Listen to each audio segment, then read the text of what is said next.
Welcome to the very first YouTube video of Tell Me a True Crime Story podcast. This is not the first video on this channel, but it's my very first storytelling video where I'm going to cover a case. My name is Holly and I am so happy that you are here. I'm honored.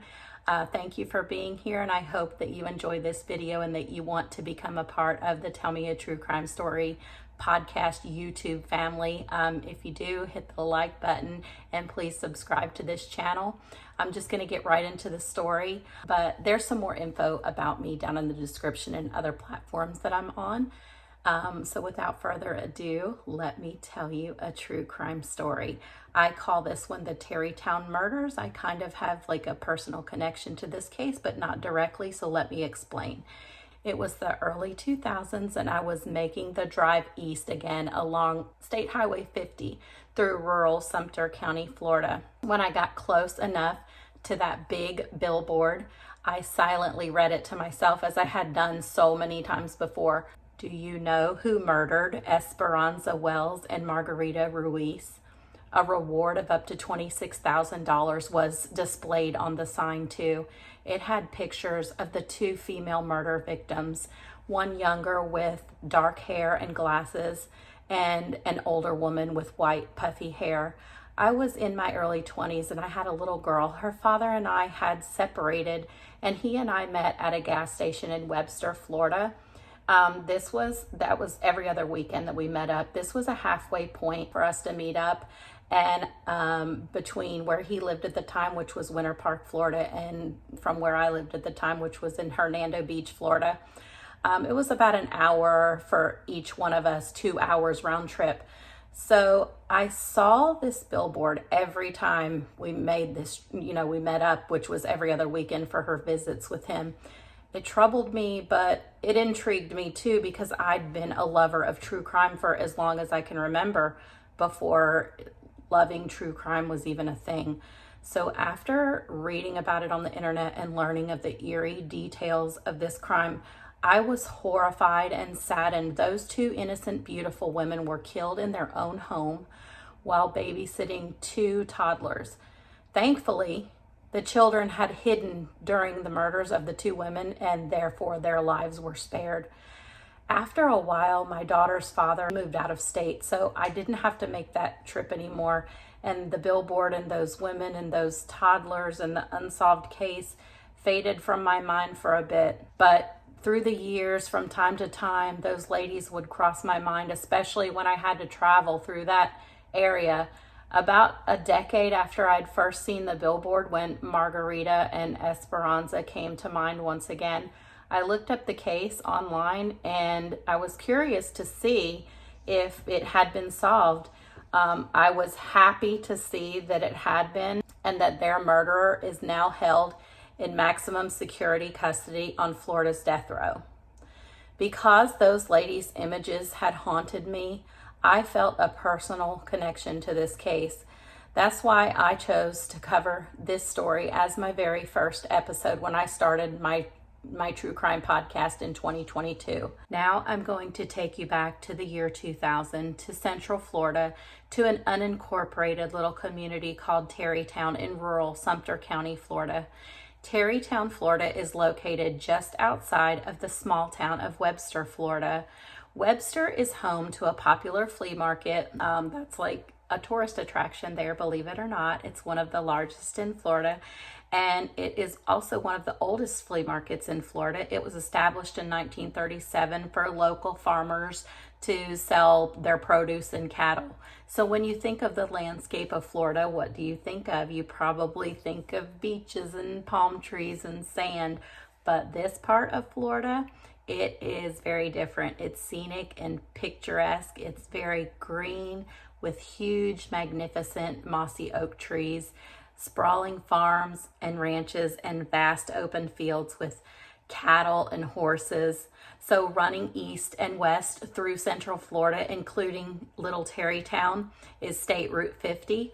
So just off of State Route 50, under mature, majestic, mossy oak trees, there was a little white cottage which was home to Margarita Ruiz, and she was 72, and her daughter Esperanza Wells, who was 42, and Esperanza's husband Robert lived there. Esperanza is Hope in English, and that's what I'll refer to her as throughout the rest of the story because it seems like that's what she went by. Hope and Robert moved in with Margarita when Margarita's husband had died from bone cancer. The date was Wednesday, March 15th, 2000, and the weather was beautiful that day in that quiet, tiny community of Tarrytown, Florida. Low humidity and no rain. The temperature in the morning was in the mid-60s. Robert, Hope's husband, he was at work at a Publix grocery store about 45 minutes away in neighboring Lake County. Mother and daughter, Margarita and Hope, were at home in their little white house babysitting Paige and Trevor. Paige and Trevor were Margarita's youngest grandkids. They were the kids of her son, Reuben. So this makes Paige and Trevor niece and nephew of Hope. Paige was 3 years old and Trevor is about 2 years younger than his sister, so this would have made baby Trevor about 1 year old at the time. Around 9 a.m. that morning, a ruthless killer stepped onto the back porch of the little white cottage. He fired a 9mm handgun right through the latched screen door. He forced his way into the small home and killed Margarita first. She shot several times and then stabbed in the neck. Hope was shot in the chin and stabbed in the neck 7 to 8 times. Both victims were found clothed and there was no sign of sexual assault. Money out in plain view and electronics were not taken. With no apparent motive, it seemed like killing just for the sake of killing.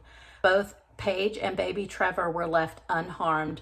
Little precious Paige had hidden under the kitchen table, which had a tablecloth draped over it, and little precious Trevor had been in the living room. 3-year-old Paige told detectives as the murderer fled out the front door. She moved to the window to look out of it. There she saw a dark figure leaving in a green car.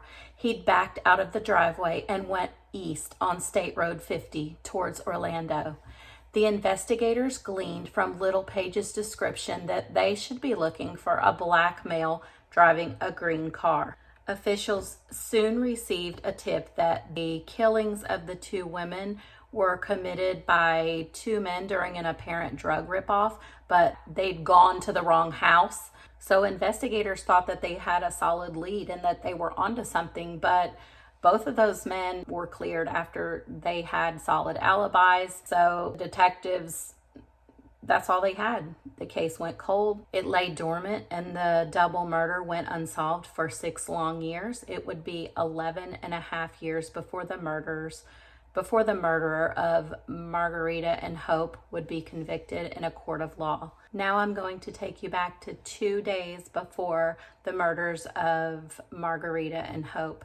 The date is Monday, March 13th, 2000, and 1,470 miles northwest of Tarrytown, Florida. We're now going to Chippewa Falls, Wisconsin.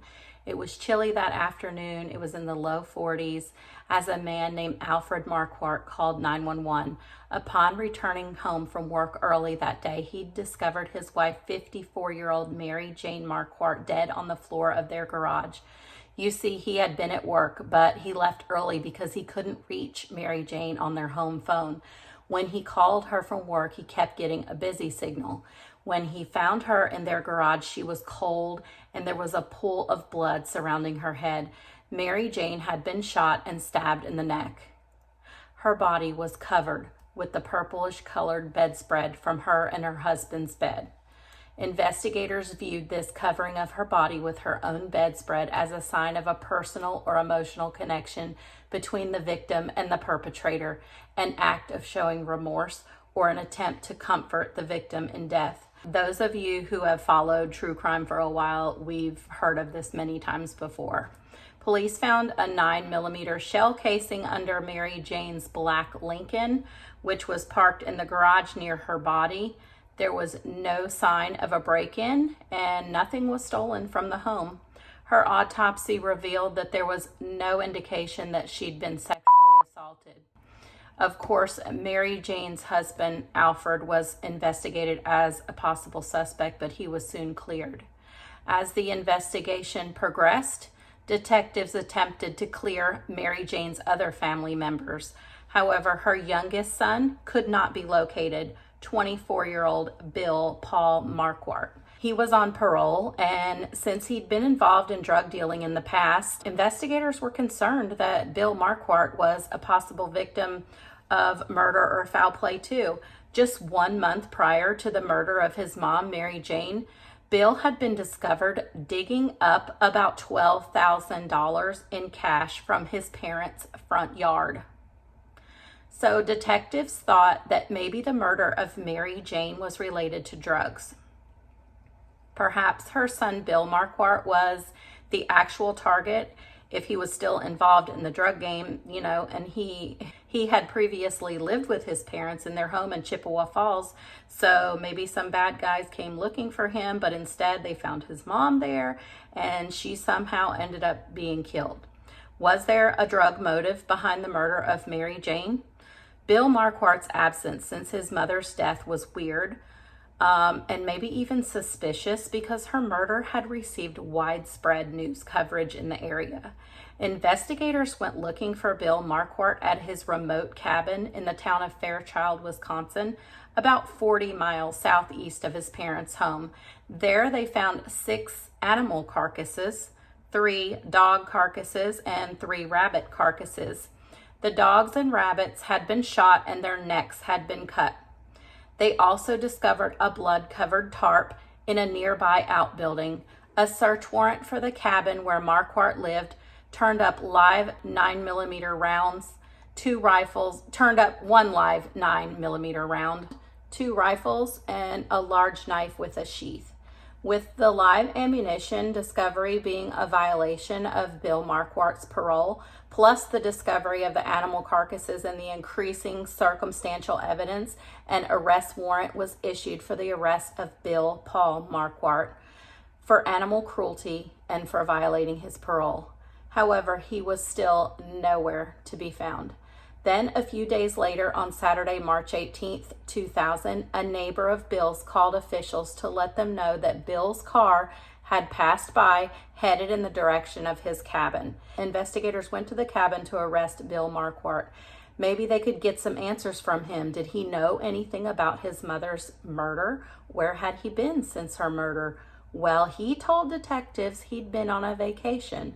Upon searching Bill Marquardt in his cabin again, police found some valuable evidence. In his black pants pocket, they found a folding knife. On his shoes, there appeared to be blood spatter. In his car, there was blood on the door's armrest. Investigators uncovered 2 receipts in his car, one of which was a receipt from a campground in the Florida Keys. His cabin was searched for a second time and then for a third time 11 days later. During the third search, 9mm bullets and a Stallard 9mm Model JS semi-automatic handgun were found under the refrigerator. This gun was later determined to be the murder weapon used to kill Bill Marquardt's mom, Mary Jane Marquardt. Also, his mom's blood was found on confiscated items taken from his cabin, including the folding knife that was in his pocket when he was arrested on Saturday, March 18th, 2000.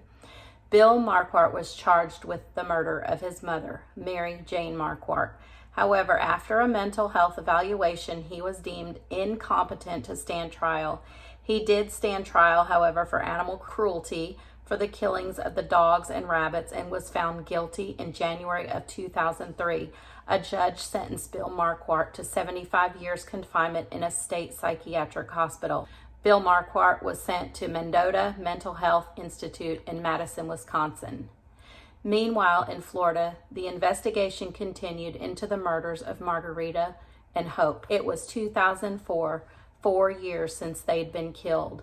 Little Paige, who'd witnessed the murders of her grandmother and her aunt at the age of 3, was now around 7 or 8 years old, and she was about to help authorities gain a little bit more clarity in this investigation. Investigator Gary Brannon of the Sumter County Sheriff's Office had researched forensic hypnosis online and felt that if Paige's parents agreed, it was worth a shot to have Paige hypnotized to see if she remembered any other crucial information or details about the awful murders she'd witnessed.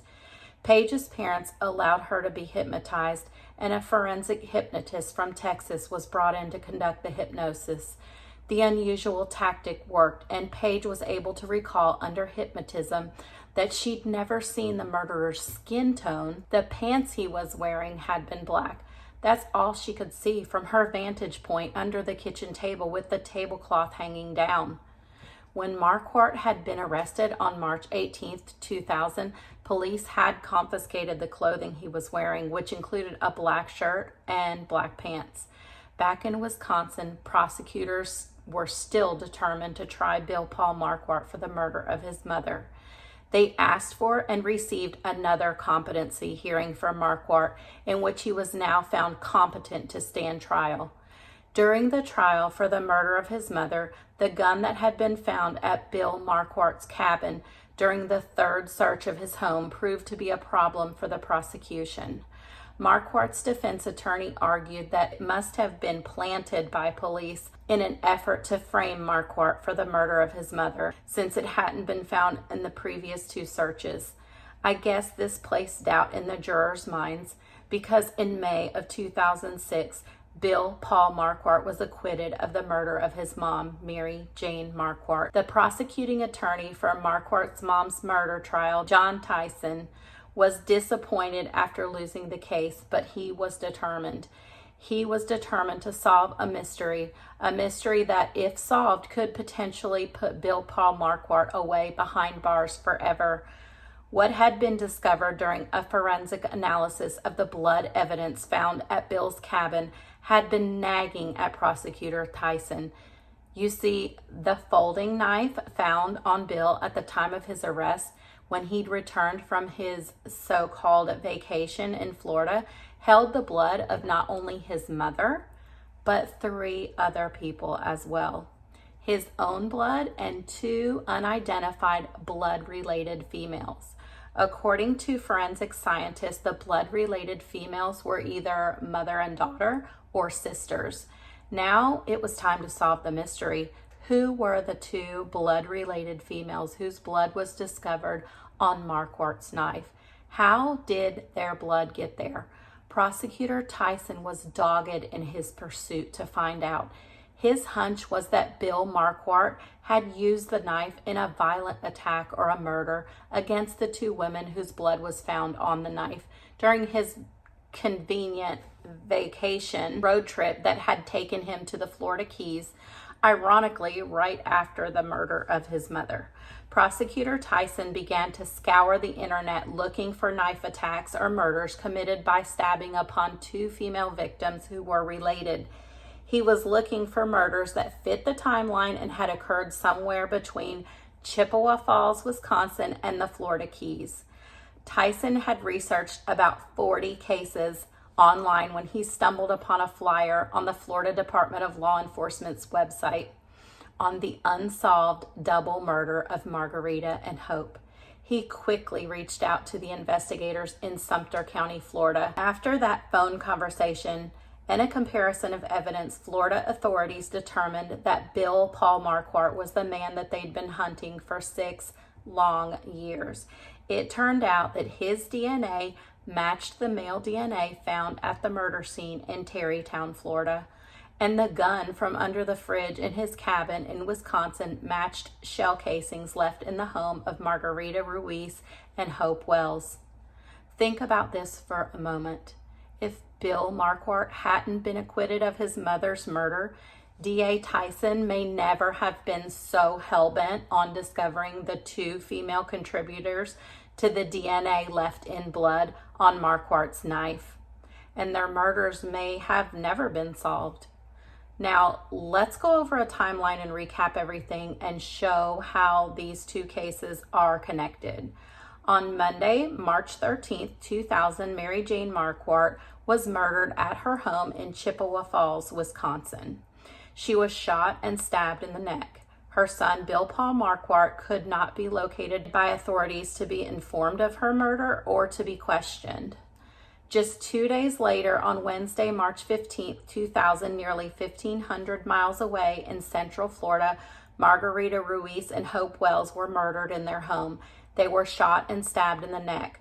On Saturday, March 18, 2000, Wisconsin investigators were alerted by Bill's neighbor that he'd surfaced and that he was driving his green car toward his cabin. Officials went there and ended up arresting him for animal cruelty and violation of his parole.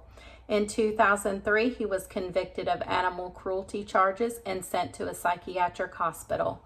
In 2004, Little Paige was hypnotized in Florida and said that she'd never actually seen the skin color of the murderer of her grandma and aunt. She said he was dressed in all black clothing. Marquardt ended up being deemed competent to stand trial for his mother's murder, but was acquitted in 2005. In 2006, prosecutor Tyson discovered the unsolved double murder of Margarita and Hope on the internet and called Florida authorities. In 2009, Marquardt was extradited from the mental facility in Wisconsin to Florida to stand trial for the murders in Tarrytown.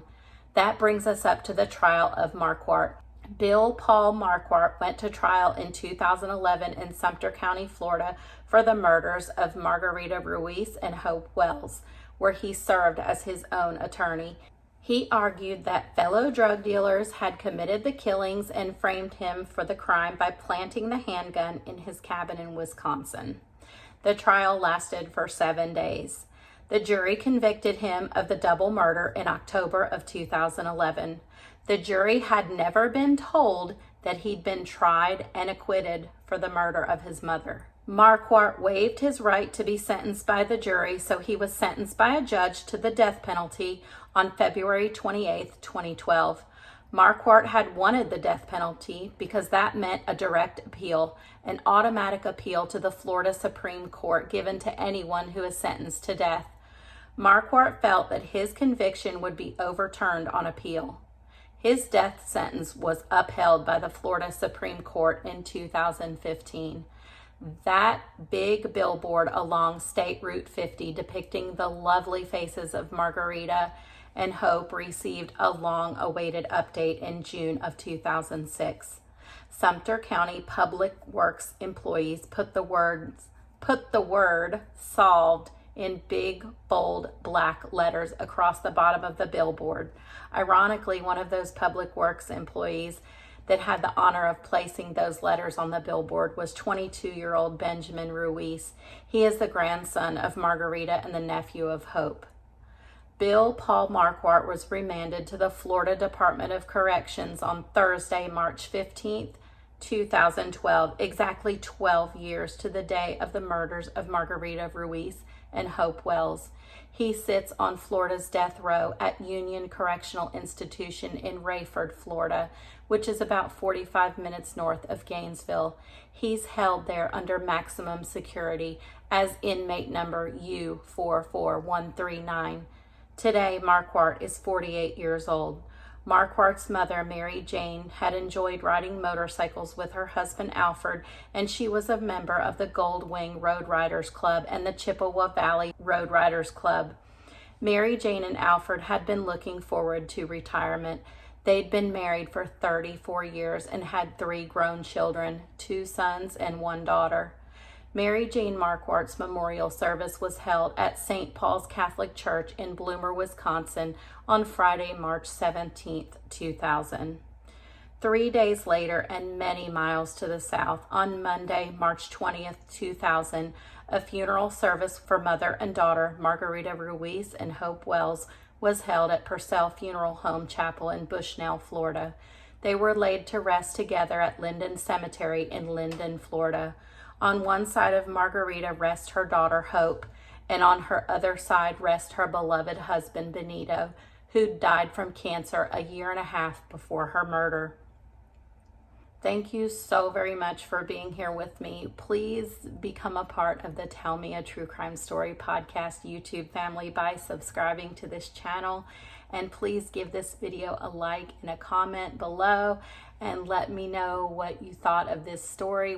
Let me know what you thought of this video. This is like my first YouTube video, so be kind. Big hugs to all of you, and I will see you really soon in the next video where I will tell you another true crime story.